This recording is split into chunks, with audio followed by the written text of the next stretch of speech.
नमस्कार दोस्तों, health healing and homeopathy के इस नए वीडियो में आप लोगों का फिर से एक बार स्वागत है। मैं doctor S P De, consultant homoeopathic physician from Siliguri, West Bengal, Bharat से आपके लिए आप ही लोगों के रिक्वेस्ट से एक बहुत ही इंपॉर्टेंट क्वेश्चन को लेके आया हूं।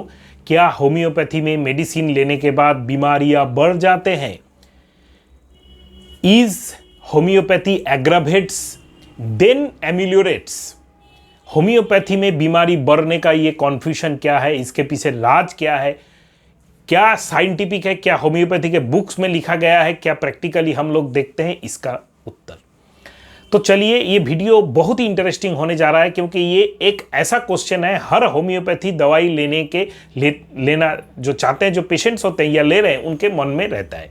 देखिए, होम्योपैथी में ये जो बीमार, पहले तो मैं बोल दूं, ऐसा कोई बात कॉन्फ्यूजन दिमाग में मत रखिएगा कि होम्योपैथी में हर बीमारी को बढ़ाकर ही ठीक किया जाता है।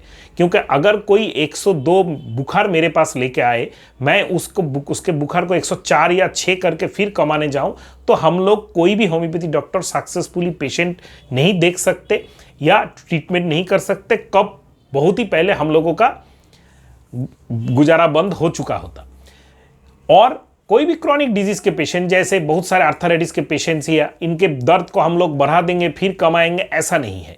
होम्योपैथी में बीमारी बढ़ने का जो कॉन्सेप्ट है, इसको हम लोगों का जो किताब है, जिसको homeopathy organ of medicine and philosophy बोला जाता है, उसमें बहुत ही scientifically from Hahnemann to till now बहुत जनों ने इसको साइटेड किया है कि होम्योपैथी में 3 टाइप के एग्रावेशंस होते हैं: homeopathic aggravation, disease aggravation and medicinal aggravation.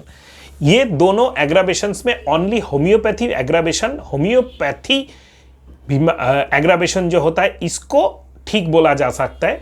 Medicinal aggravation and disease aggravation, ये दोनों डॉक्टर का फॉल्ट होता है। होम्योपैथी में सबसे बड़ा प्रॉब्लम क्या है? होम्योपैथी में सबसे बड़ा प्रॉब्लम है कोई भी होम्योपैथी डॉक्टर बन जाता है। ये सबसे बड़ा प्रॉब्लम है। इंस्टीट्यूशनली क्वालिफाइड, पास किया हुआ BHMS या MD doctors are the only homeopathy doctor in India. विदेशों के अपने डिग्रीज होते हैं, उनका बात अलग है। लीगली आप होम्योपैथी डॉक्टर अगर कंसल्ट करना चाहते हैं, अगर उसके पास BHMS या MD डिग्री नहीं है, कोई भी स्टेट या नेशनल लेवल काउंसिल का कोई भी स्टेट या नेशनल लेवल काउंसिल का उसमें कोई भी रजिस्ट्रेशन नहीं है, जिसको आप लोग मोबाइल में चेक भी कर सकते हैं। Doctor should write his registration number on prescription में उनका प्रिंट होना चाहिए अपना रजिस्ट्रेशन नंबर, जिसको आप मोबाइल पे वेरीफाई कर सकते हैं सेंट्रल गवर्नमेंट या कंसर्न स्टेट गवर्नमेंट के वेबसाइट में जाके। अगर आप ये ऐसा डॉक्टर नहीं है, तो उनमें बहुत सारे ऐसे होम्योपैथी में झोला छाप, शौकिया, एमेचर होम्योपैथ्स होते हैं जो कुछ भी करना स्टार्ट कर देते हैं, जिनको ये एग्रावेशन कंट्रोल करने का कोई भी नॉलेज नहीं होता है। क्योंकि देखिए, homeopathy aggravation is only desirable, disease and medicinal aggravation is not desirable. ये हम लोगों को चाहिए नहीं, ये फिजिशियन का गलती है। तो जिसको डिजीज के बारे में पता ही नहीं, जो कुछ किताब पढ़ के होम्योपैथी मेडिसिन या कुछ वीडियोस देख के होम्योपैथी मेडिसिन दूसरे को दे रहा है या खुद ले रहा है, उसको कैसे पता चलेगा कि होम्योपैथी मेडिसिन देने के बाद अगर कुछ बीमारियां बढ़ जाए तो उसको कैसे कंट्रोल किया जा सकता है? कौन कौन से बीमारी है जिसको हम लोग होम्योपैथी में ट्रीटमेंट नहीं करेंगे? कौन कौन से बीमारी के स्टेजेस है जिनमें अगर होम्योपैथी XYZ ये मेडिसिन दे दिया तो ये बीमारी बढ़ जाएगा? तो इसको डिफरेंशिएट हम लोग कैसे करते हैं, ये बहुत इंपॉर्टेंट बात है। ये तो रहा उल्टा पुल्टा डॉक्टर के पास आपको जाना नहीं है, करेक्ट डॉक्टर के पास आपको जाना है। इसलिए आप मेरे चैनल पे एक वीडियो है, उसका हेल्प ले सकते हैं, how to select best homeopathy doctor near by me. एक मात्र मेरे चैनल पे यूट्यूब में है, किसी में दूसरा चैनल पे ऐसा टॉपिक नहीं है। तो homeopathy aggravation, medicinal and disease aggravation को इसको डिफरेंशिएट कैसे किया जाए? देखिए, होम्योपैथी एग्रावेशन मतलब हम लोग जो बोलते हैं कि अच्छा होम्योपैथी कॉन्स्टिट्यूशनल मेडिसिन सिलेक्ट होने के बाद, उसको पेशेंट को देने के बाद, उसका जो प्रॉब्लम है उसमें थोड़ा सा बढ़ा हुआ, जैसे 5 to 10% इंक्रीमेंट हो रहा है। जैसे मुझको सर दर्द पहले तो होता था, लेकिन आपका मेडिसिन लेने के बाद थोड़ा ज़्यादा हो रहा है। तो ये homeopathy aggravation should be subsided without any new medicine. कोई भी नया दवाई दिए बिना ये 10 से लेके 15 दिन में अपने आप चला जाना चाहिए। और पेशेंट बहुत अच्छा धीरे धीरे होना स्टार्ट कर देगा। Homeopathy aggravation only for chronic diseases. Homeopathy aggravation खाली क्रॉनिक डिजीजेज में होता है। बहुत पुराना आर्थराइटिस, स्किन डिजीज, बहुत पुराना कोई भी बीमारी, सालों तक महीनों तक चलने वाला बीमारी, जब होम्योपैथी अच्छा डॉक्टर के पास आता है देन होम्योपैथी एग्रावेशन होता है। बुखार, सर्दी, खांसी में कोई भी होम्योपैथी एग्रावेशन होना नहीं चाहिए, होगा भी नहीं अगर डॉक्टर वो जानता है तो इन सब केसेस में या दूसरे केसेस में क्या होता है, डिजीज एग्रावेशन या मेडिसिनल एग्रावेशन, मतलब होम्योपैथी डॉक्टर को जो आपको पावर देना चाहिए था उससे बहुत ज्यादा पावर उसने यूज कर दिया। जैसे पुराना एक आर्थराइटिस का केस या माइग्रेन के केस में मुझको देना चाहिए था सोराइनम 200, मैंने दे दिया सोराइनम 10 mg। मैं थोड़ा हीरो बनने का कोशिश कर रहा हूं, मैं आपको एक दिन में ठीक करने का कोशिश कर रहा हूं, मैजिक करने का कोशिश कर रहा हूं। ऐसे डॉक्टर्स, खास करके झोलाछाप इंडस्ट्री के डॉक्टर अक्सर ऐसे होते हैं, तो उनमें आपका दे दिया जाता है। तो क्या होगा, तो जो एग्रावेशन होगा that is called medicinal aggravation. Sir दर्द या आर्थराइटिस इतना बढ़ जाएगा जो अनकंट्रोलेबल होगा, पेशेंट होम्योपैथी डॉक्टर को गाली देके जाएगा और उसका, पेशेंट का एंड फैमिली मेंबर्स का बिलीव होम्योपैथी से उठ जाएगा कि ये तो हर चीज को बढ़ा के कमाते हैं। तो it is called medicinal aggravation. And what is disease aggravation? मैंने एक आर्थराइटिस का पेशेंट को देखा, मुझ में ये नॉलेज नहीं है कि what is polyarthritis, what is rheumatoid arthritis, what is ankylosing spondylitis, what is simple osteoarthritis, मैं ये जानता नहीं हूँ। पेशेंट का मैंने खाली सिम्टम लिया और राइट मेडिसिन मेरे हिसाब से मैंने ठीक कर दिया, फिर मैंने मेडिसिन दे दिया, पेशेंट का कुछ काम में नहीं आया। पेशेंट का जो आर्थराइटिस है वो बढ़ते बढ़ते अगले 1 महीने में पेशेंट बेड रिडन हो गया, उसका बेड सोर होना स्टार्ट हो गया, फिर 1 महीने बाद उसका सेप्टिसेमिया हो गया और मर गया। मैं 2 महीने से उसको देख रहा हूं होम्योपैथी डॉक्टर, लेकिन मेरा मेडिसिन कुछ भी काम नहीं किया। कंडीशन धीरे धीरे खराब खराब खराब और भी खराब होते जाए। ऐसा लग सकता है पेशेंट पार्टी को या किसी को भी कि डॉक्टर को दिखाने के बाद से ही ये ज्यादा खराब होना स्टार्ट हुआ। तो इसको बोला जाता है डिजीज एग्रावेशन। इसमें मेडिसिन का कोई रोल नहीं है, डॉक्टर उसका जो बीमारी है उसका स्टेज को पकड़ नहीं पाया कि ये बहुत जल्दी खराब होने जा रहा है। इसीलिए every homeopath should read anatomy, physiology, biochemistry, pathology, practice of medicine, surgery, every core जो सब्जेक्ट्स होता है मेडिकल फील्ड का, उसमें ज्ञान उसका होना चाहिए। उसको जानना चाहिए कि कोई भी बीमारी अगर मैं ठीक करने जा रहा हूं, इसका पैथोलॉजिकल कंडीशन क्या है, पेशेंट का कंडीशन क्या है। जैसे कोई एक पेशेंट आके मुझको बोला कि मेरा यहां पे दर्द हो रहा है, छाती पे दर्द हो रहा है।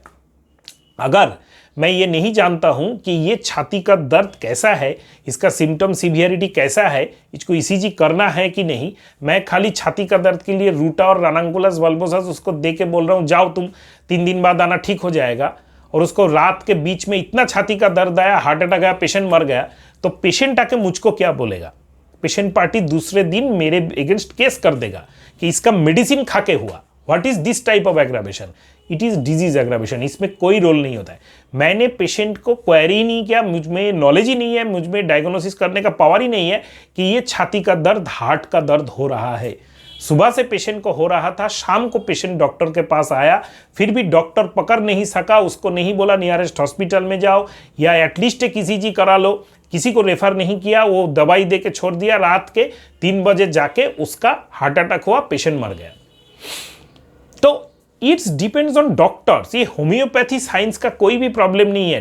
होम्योपैथी डॉक्टर्स को भी एलोपैथी डॉक्टर के जैसा या एलोपैथी डॉक्टर से भी बहुत जगह पे बहुत ज्यादा पढ़ाई करना चाहिए और उसको डायग्नोसिस बहुत अच्छा से करना चाहिए। डायग्नोसिस अगर हम लोग नहीं कर सकते, ये दर्द किसके लिए है, ये बीमारी किस लिए है, ये सिम्टम्स, इसके पीछे कारण क्या है, ये कितने जल्दी खराब होने जाएगा, कितने जल्दी पेशेंट को मार देगा, तो ये होम्योपैथी डॉक्टर्स का डिसएडवांटेज है। और वो अक्सर नॉन इंस्टीट्यूशनली जो पास BHMS या MD पास नहीं किए हुए होम्योपैथी डॉक्टर्स हैं वो ऐसे ही करते हैं। और मैं इसीलिए बार बार अपने वीडियोस में बोलता रहता हूं कि ये कभी भी आप मत कीजिएगा।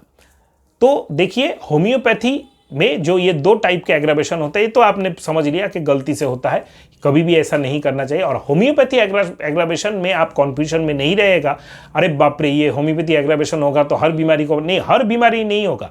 जो सप्रेस किया हुआ रहेगा, जैसे एक स्किन डिजीज में आपने बहुत सारा स्टेरॉइडल ऑइंटमेंट्स, एंटीफंगल ऑइंटमेंट्स 5 साल से लगाते लगाते आप फेड अप होकर नियरेस्ट होम्योपैथी डॉक्टर के पास आए, तब आपको ओल्ड सिम्टम थोड़ा बहुत हम लोगों को लेके आना पड़ेगा। जो 5 साल पहले का इचिंग था, जो बार्निंग था, जो डिस्कॉमेशन था, वो थोड़ा सा आएगा, तब जाके आप ठीक होंगे। इसको बोला जाता है हेरिंग लॉ ऑफ क्योर, जो होम्योपैथी का फिलोसफी है।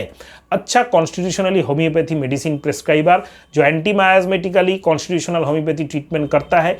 क्या है कॉन्स्टिट्यूशनल एंटीमायाज्मेटिक ट्रीटमेंट? इसके लिए मेरे homeopathy doctor what you should know या होम्योपैथी लर्निंग सीरीज के वीडियोज आप देख लीजिएगा, आपको पता चल जाएगा। तो ऐसे केसेस में होम्योपैथी एग्रावेशन थोड़ा बहुत होता है और ये पेशेंट के लिए बहुत अच्छा होता है, और इसको कम करने का हर पावर होम्योपैथी डॉक्टर के हाथ में होता है, जिससे आप ट्रीटमेंट करा रहे हैं। कि दूसरा कोई मेडिसिन देना है, उसी मेडिसिन का लोअर पोटेंसी यूज करना है, उसी मेडिसिन का हाई पोटेंसी यूज करना है, ये पावर उसके हाथ में होना चाहिए। उसी के बाद उसको ये अधिकार है कि तुम ऐसा कोई मेडिसिन दो जिसमें मिनिमम होम्योपैथी एग्रावेशन होगा। इसको बोला जाता है for the betterment of the patient the best treatment of the patient. Yes दोस्तों, for the betterment of the patient the best treatment of the patient which results in homeopathy aggravation. इससे कोई डरने का बात नहीं है। अक्सर पुराने सप्रेसिव बहुत उल्टा पुल्टा ट्रीटमेंट को किया हुआ केस में होता है, फ्रेश केसेस में लगभग नहीं होता है, होने का चांस ही नहीं है। और acute diarrhoea, vomiting, pen abdomen या फीवर में ये सब नहीं होता है, उसमें एक्यूट मेडिसिन पड़ता है, उसमें होम्योपैथी एग्रावेशन बढ़ने का कोई भी चांसेस नहीं होता है। आप कैसे समझेंगे ये होम्योपैथी एग्रावेशन है या डिजीज एग्रावेशन है, मेडिसिनल एग्रावेशन है? देखिए, होम्योपैथी एग्रावेशन तभी आप समझ सकेंगे कि अगर पेशेंट का उतना ज़्यादा डिस्कम्फर्ट नहीं हो रहा है लेकिन थोड़ा बहुत प्रॉब्लम बढ़ा है, और अगर वो 2 हफ्ते के अंदर अपने आप कम होना स्टार्ट कर दे तो दैट इज होम्योपैथी एग्रावेशन।